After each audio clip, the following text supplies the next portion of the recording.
Sanibonani bakwethu, igama lami nguKing Nuba.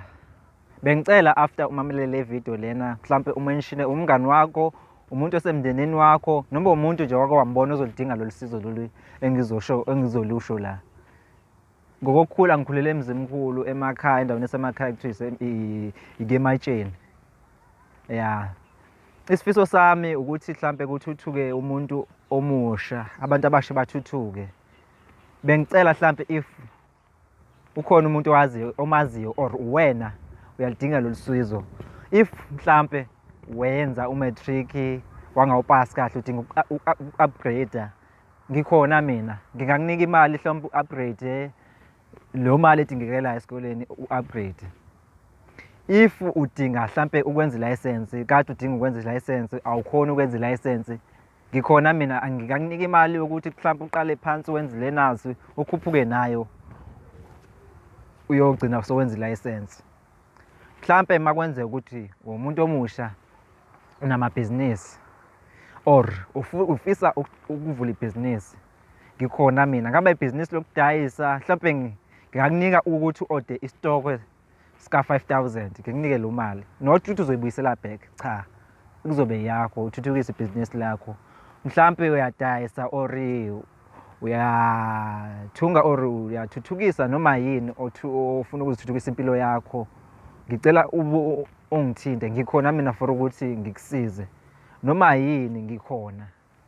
Mhlampe umuntu omusha unethalente, uyafisa ukuveza ithalente lakho kubantu, cha awunazo izinto zokuthi uliveze ithalente lakho, udinga izinto zokuthi uye phezulu. Ngikhona mina, ngingakunika mhlawumbe imali ukuthi usize ukuthi uthole lezo zinto ukuze uye phezulu. Ngikhona, ngicela umenshine bonke abantu bandle, bamenshine abadinga usizo la kumina. Ngikhona mina, ngizokusiza. Ngiyabonga. Niyabona nje bafowethu ukuthi ngingaba nemali nginganisiza kanjani. Ngakho ngicela ningiphe imali kwenze kuzofezeka konke lokho. Ngicela ningiphe, ngiyacela bawethu kwenze kuzofezeka konke lokho engikushoyo. Ngicela mhlampe noma ngiphe u-20 rand, ngizokwenza konke lokho engikushoyo mase kunemali. Ngicela noma ungafaka imali kule number 071 700 65. Ngicela ningiphe noma u-10 rand bakwethu. Ngiyanicela bakwethu, ngicela ningiphe imali, ngiyanicela.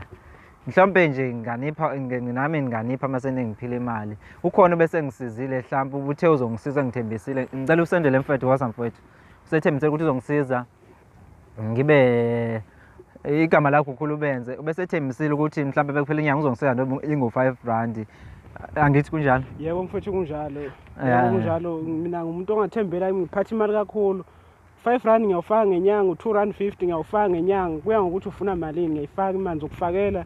Uphushe nawe, uphushe nawe ukwazi ukuphusha abanye. Kaphushwana. Ngiyabonga kakhulu mfethu, lokho kwenza kumina. Nami mhlawumbe ngizogcina le mali ngiba nayo ukuze ngisize abantu emphakathini. Ngiyabonga kakhulu mfethu ukwenzayo, ukwenze nakwabanye abantu bapho 5 rand. Cha nani bafowethu ningipho 5 rand. Mhlawumbe ingasikafezeka lesifiso sami noba ngomuphi unyaka. Noma ngomuphi ngisho ngo-2050 ngisho nango 28 or 20 2019 noba ngomuphi unyaka nje kusawu 2020 manje. Sogcina sisenzile lo noma u2000 unyaka ka2000. Sogcina sikwenzile lo. Sivaneni siphose siphumelele iphupho lakhe. Siphumelele iphupho lami lokuthi mhlawumbe ngigcine ngisiza abanye abantu abanamaphupho abafuna into abayiphupha beyiphuphe, then ke bese kuzenzela iphumelele.